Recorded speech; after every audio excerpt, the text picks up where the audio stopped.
బెజవాడలో కేసినేని క్రాకర్స్ మళ్లీ పేలుతున్నాయి. అయితే ఈసారి మాటలతోనే కాదు, చేతల దాకా వెళ్లింది వ్యవహారం. మరి అన్నదమ్ములిద్దరి మధ్య ఉన్నది రాజకీయ కక్షల, వ్యక్తిగత పగల?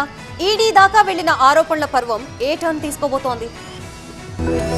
బెజవాడ రాజకీయాల్లో కేసినేని ఫ్యామిలీ ఫైట్ కి ఎండ్ కార్డు పడేలా లేదు. ఒకప్పుడు టీడీపీలో విజయవాడ రాజకీయాలకు రెండు కళ్లల్లా ఉన్న అన్నదమ్ములు ఇప్పుడు ఒకరిపై ఒకరు ఆరోపణల స్థాయి నుంచి ఫిర్యాదులు చేసుకునే వరకు వెళ్లిపోయారు. పార్టీ మారింది, పదవులు మారాయి, కానీ పరస్పర ఆరోపణలు మాత్రం ఆగట్లేదు. టీడీపీలో ఉన్న సమయంలోనే నానికి పార్టీ నాయకత్వానికి మధ్య దూరం పెరిగింది. 2024 ఎన్నికల సమయంలో విభేదాలు క్లైమాక్స్ కు చేరాయి. అప్పటి నుంచి రాజకీయంగా ఇద్దరు పూర్తిగా వేరువేరు దారుల్లో నడుస్తున్నారు. ఈసారి కేసినేని నాని నేరుగా ఈడీ తలుపు తట్టారు. విజయవాడ ఎంపీ కేసినేని చిన్నితో పాటు ఆయన కుటుంబ సభ్యులపై మనీ లాండరింగ్ కేసు నమోదు చేసి దర్యాప్తు చేయాలని కోరారు. లిక్కర్ నుంచి ల్యాండ్ డీల్స్ వరకు, ఎన్నికల టికెట్ల నుంచి రియల్ ఎస్టేట్ వరకు ఇలా అన్నదమ్ముల మధ్య పరస్పర ఆరోపణల జాబితా చాలా పెద్దదే. చిన్నితో పాటు ఆయన భార్య, కుమారుడిపై పీఎంఎల్ఏ కింద విచారణతో పాటు లిక్కర్ ట్రాన్స్పోర్ట్ కేసును చిన్ని ప్రభావితం చేస్తున్నారంటూ ఆరోపించారు. ఎమ్మెల్యే టికెట్ ఇచ్చేందుకు కొలికిపొడి నుంచి 5 కోట్లు తీసుకున్నారని విమర్శించిన కేసినేని నాని, సుంకర రామచంద్రరావు నుంచి 60 లక్షలు ఎందుకు ట్రాన్స్ఫర్ అయ్యాయో తేల్చాలని అన్నారు. బొల్లినేని మోహన్ రావు నుంచి 50 లక్షలు ఎందుకు పంపారన్నది తెలియాలన్నారు నాని. హైదరాబాద్ లో